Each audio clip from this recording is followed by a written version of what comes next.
This is Matt Miller with Craft Beer Nation, here to do a quick craft beer review of King's Dish, a new small batch offering from Breckenridge Brewing.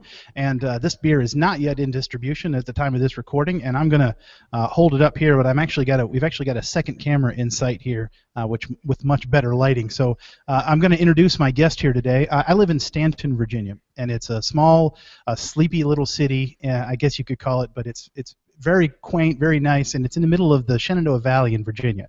And one of the real treasures of this city, which it doesn't get used as much by me. It gets used by a lot of people, but I'm terrible at remembering to do the local things. It's this wonderful little place called the American Shakespeare Center, and they have done a show here the last couple of months leading up to, I guess it's still on for a couple more weeks, called King Henry. Wait, help me with this, Ross. It's the life of King Henry V. The life of King Henry V. It's William Shakespeare's Henry V. I'm playing Henry, as you can see. My lovely mug is a little bit covered in blood and gore there, but that's just what Henry does. That's how Henry goes. I'm Ross Neal, as you can see on the screen. As I said, we've got some nice lighting over here so I can show you the King's Dish. And I'm here today, excited to be part of Craft Beer Nation, enjoying a good beer, having a good time, and just hanging out. We've all got the beer in a glass here. We're also joined by Todd Thibault from Breckenridge. He is the culture czar out there in Breckenridge. Are you sitting in the heart of the new production facility that you guys have opened? I am, yeah. We opened up not quite a year ago or so, and yeah, behind me is the brew house, and the tanks that you're seeing there are hot liquor tanks. So yeah. I want you to just give me the 10 sentences on the beer itself. I think I can touch on it. This is a Burton Ale, which is kind of a nod to England's rich history of making beer. And the Burton Ale actually was a little bit before IPAs came about. So this is a beer kind of pre-IPA, if you will, but still has some really nice hops to it.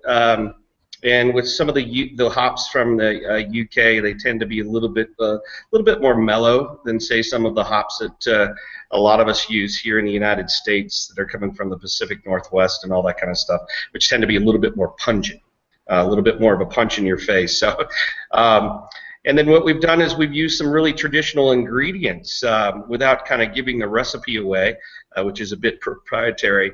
We're using a malt called Paul's Malt. That is from about the early 19th century, from England's kind of east coast. Suffolk is kind of where it's from. So I really dig this beer. You know, Ross, you said you like stouts and IPAs, and I think this is kind of all mushed together with a nicer, little bit more of a balance. So I'm all about this beer. It goes with a lot of foods, kind of, from roasted meats. You can add a little bit of, something peppery, or even just this morning, and I posted on Facebook, I was making cookies this morning, and they're kind of a brown sugar type of cookie that almost turns into toffee, and that's what you're going to get with this beer. A little bit of toffee, a little bit of dried fruit, and a nice alcohol, coming in at about 7.8% alcohol, so it'll get you wherever you need to go. Yeah, so far tasting, I would say, just like you said, it's really combining some of my favorite qualities of both stouts and the IPAs. It's got that nice hoppy feeling, but the roasted malts that Matt was talking about, and it's so far I'm greatly enjoying it. I've had a couple sips. It's been great. It's a great way to start my weekend here at the Blackfriars. It's a nice little way to kick it off. Well, right on. Cheers, bud. It was described by Todd as the precursor or a sister to the IPA at the same time that it was out. But it's much more roasted quality still with some hop to the back of it. I basically get a hoppy ESB out of this. There is a really nice roasted quality to the malts here. It's very malt forward, but roasted in a toasted almond kind of way. But the malts are used, which are proprietary. Of course, their recipe is proprietary, but it is it's got a caramelly sweet kind of character to it, and the nose on it. I don't know if you can talk to the yeast about us, Todd here, but I almost get a Belgian style kind of candy in the nose. Yeah, I would say, and I hear you there, and I can't necessarily speak to the yeast, but yeah, kind of that sweetness, to me more of a toffee type. I think that's where the sweetness is coming from, and I think that's coming from the Paul's malt that is a great malt and very traditional malt from the early 19th century. And this beer is not yet in distribution, or it's working its way out to the 35 states that Breckenridge serves. But we've got an advanced copy of it here, and I've poured it out here about 15 minutes ago, a half hour ago, and it's still holding a half of a finger head.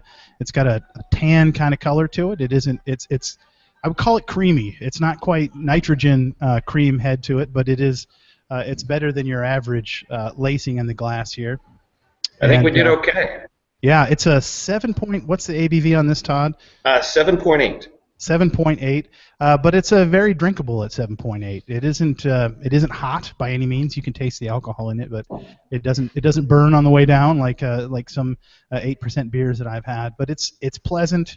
It's roasted, which is a characteristic that I really kind of look for in an ESB. So, and the color of it, if we can have Ross hold up his glass of it again. Absolutely. Here you go. Yeah, you have better lighting. Closer to the camera. Yeah. Oh. Almost has a light mahogany. I don't know. What would you say? Absolutely. I would agree with that. Light mahogany. So almost looking through it, a very deep cherry. I'm looking through the lights out the window right here at the Blackfriars, but absolutely just beautiful color to it, and the taste, everything that Matt said is far more eloquent than I could put. I can promise you that. As I said, I can talk about what I enjoy in the beer, and this has a lot of it, but everything he said, I have no doubts right on the nose, and it's quite delicious. Ross, all you need to know is if you like it or not, and if you don't like it, then we'll try some other beer. I mean, right now I'm liking it. So right now I'm enjoying just sitting here and tasting this. You know, I've got the advanced copy. I can't help but it's like having an advanced reader copy of a book. Of course I'm going to read and get the chance to talk about it. Are you kidding?